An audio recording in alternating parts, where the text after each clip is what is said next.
Well, the UN says it's been forced to close all its 14 food distribution centres, affecting 500,000 Palestinians. Let's bring in Tamara al-Rifai. She's the spokesperson for the UN Agency for Palestinian Refugees. She's in close contact with her colleagues in Gaza, but joins us live from the Jordanian capital, Amman. Tamara, let's talk first about the latest situation on the ground in Gaza. What are your teams telling you about how people are coping under this Israeli bombardment?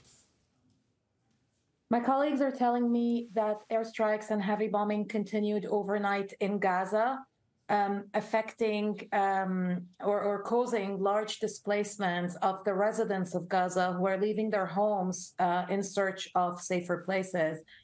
These safer places are often UNRWA schools. As a reminder, UNRWA, the UN Agency for Palestinian Refugees, runs a network of schools across the Gaza Strip and, in fact, in the region. A lot of these schools are prepared or designed to turn into shelters in case there's a need. So yesterday, over 137,000 of Gaza's residents had sought shelter in our schools. But one thing to note is that so far, 18 of the UNRWA buildings have been damaged by the military activities nearby. Last night, the UNRWA headquarters in Gaza sustained significant damage.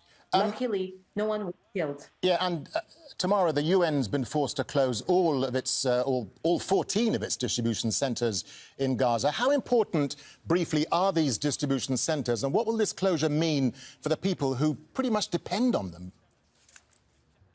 You said it. It is extremely damaging for people. It is extremely worrying that the Gaza population that depends on UN food distribution as a lifeline is no longer able to access it because we're no longer able to run these food distribution centers. So as a reminder, Gaza is one of the most densely populated places on Earth.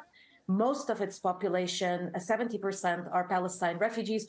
Most of them live under the poverty line and rely on UNRWA for everything: schools, health centers, and food. So for us, it is extremely worrying that they cannot access any of these basic services, especially food and clean drinking water. Yeah, and as the Israeli bombardment continues, are you getting a sense, Tamara, of the scale of the number of people displaced, and they've got nowhere to go?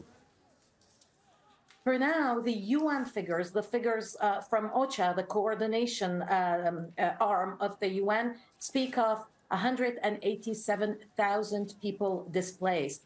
That is already much more than what UNRWA can receive. We can receive up to 150,000 in our schools that have become shelters. And again, we need to put in place a whole system for these schools to effectively run as shelters. And we're not there yet because we're not able to effectively work because of the military activities around us. Tamara, just a final thought to you. I mean, given that Israel's enforcing this total siege on Gaza, I mean, you mentioned they've cut off electricity, water, food and fuel. What difficulties now will your teams face on the ground trying to help people? It is going to be extremely difficult to run a full-fledged humanitarian operation of the scale and scope that this military situation requires if we're not able to move around because of the security situation and if we're not able to bring in more supplies.